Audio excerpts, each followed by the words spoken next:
Kumusta kayo mga tol? Welcome back po sa aking channel.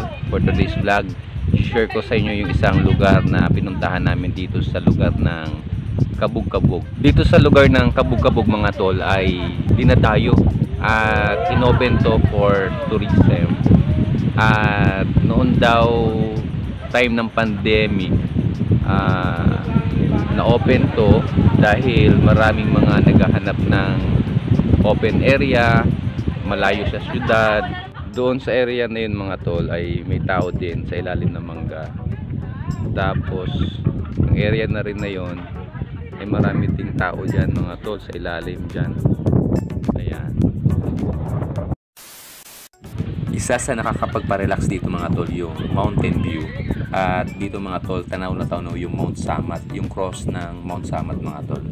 Yung banda doon mga tol, paghapon na daw at lalo na paggabi, kitang kita daw yung mga ilaw sa Manila.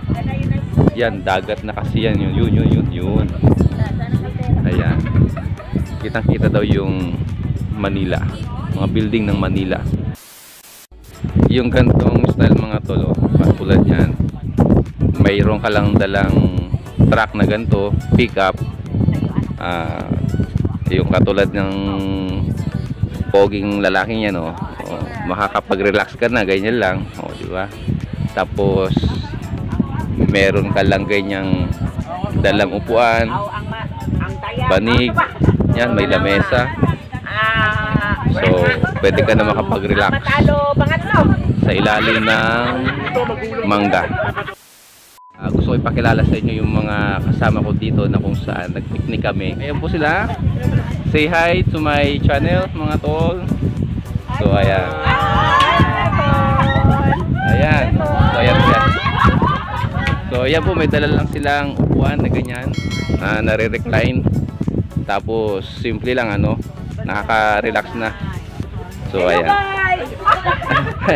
Hello guys.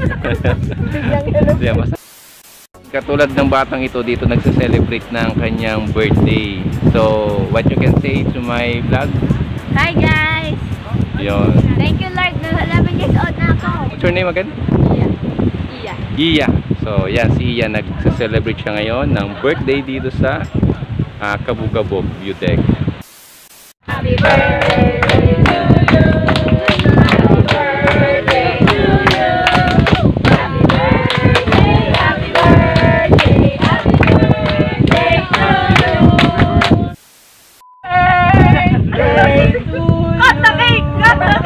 So wala daw silang kutsilyo mga tol, kaya ito na yung gagamitin nila.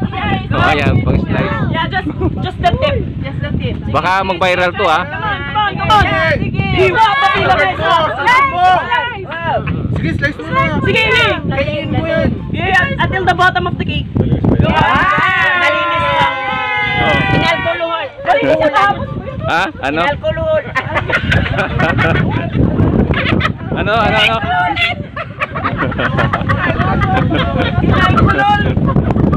Matindi yung pang-iwan nyo ng cake Style pastor.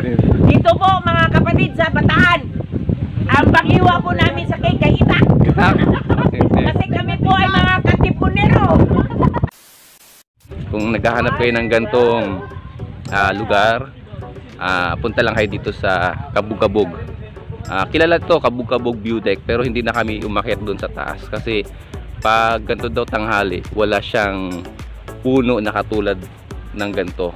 So bungad lang to mga tol pagdating nyo doon sa naniningil ng 20 pesos. Meron kasing parang entrance fee yun parang pang-maintain nila at dito sa lugar.